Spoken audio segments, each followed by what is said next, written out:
դրան։ Պարոն Աբրամյան, խնդրեմ։ Ճիշտն ասած ուրիշ կետից էի ուզում սկսեի խոսքս, բայց քանի պարոն Խաչատրյանը սկսեց այդ ուղղությամբ ասեմ, որ այդ հաճելի լինելու հետ կապված ձևակերպումի մեջ էր, ես հղում էի անում Սուրեն Պապիկյանի հայտարարությանը հանրայինի եթերում, որտեղ ինքը ասում էր, որ այո, պետք է նաև հանրության համար ցանկալի նաև հաճելի փոփոխություններ լինեն։ Իհարկե կոնտեքստը մի քիչ ավելի լայն է, բայց ուզում ասեմ դա տեղ իմ հեղինակային իրավունքը չտեղ։ Երկրորդը ինչ վերաբերում է այն ձևակերպումներին, որ դա եղել է 21-ին ձեր կառավարության ծրագրում եւ նաեւ դրանով եք դուք շահագրգռված դա ունելու, ես հիմա ուրիշ կետեր կան, որը բացարձակապես ձեր շահեկան չի այդ համատեքստում ներկայացնելը։ Մի հատ կետ կարդամ, իհարկե ես ուրիշ բան էի ման գալիս, բայց այս կետն է գտա 21 թվականին ձեր կառավարության ծրագրում։ Օրինակ ասում է Հայաստանը շարունակելու է ակտիվորեն ներգրավված լինել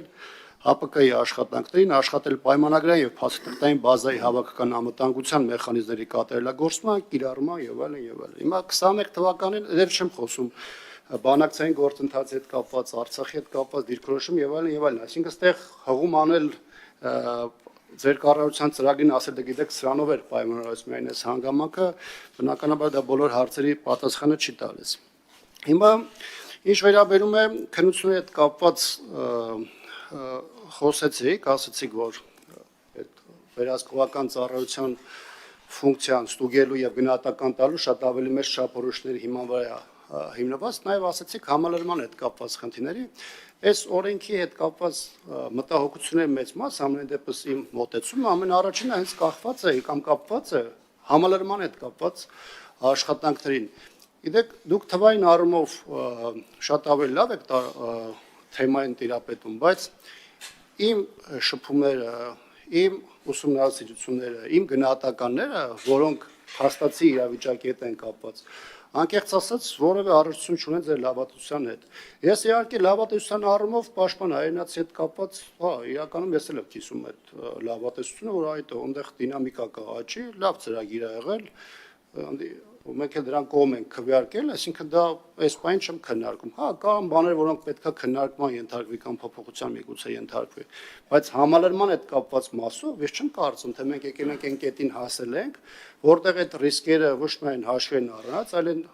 սպառնալիքները չեզոքացված են եւ դրա պայմաններում մենք շատ ավելի հեշտ կարող ենք գնալ այս թեմայով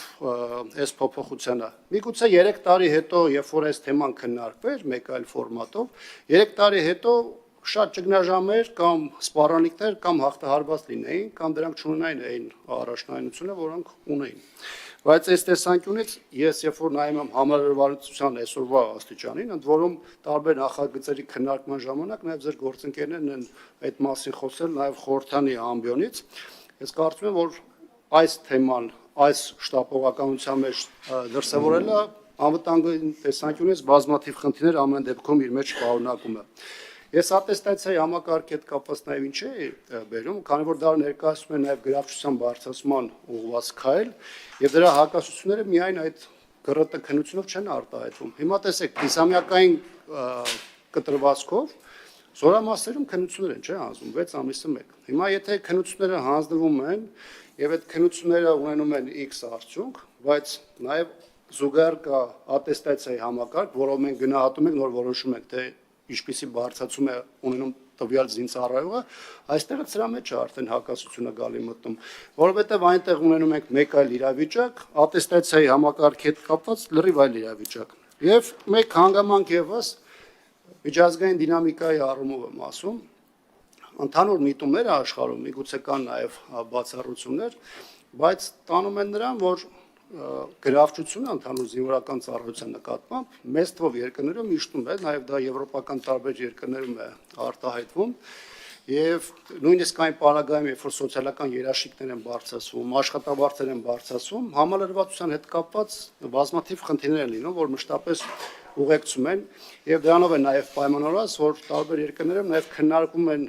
պարտադիր զինվորական ծառայության վերականգնման կամավոր սկզբունքներով, այսինքն որոշակի process-ներ են, որոնք փորձում են լրացուցիչ համալրման խնդիրը ապահովել եւ այս տեսանկյունից պարտադիր ժամկետային ծառայությունը որոշակի երաշխիքային, այսպես ասած, բազա է եղել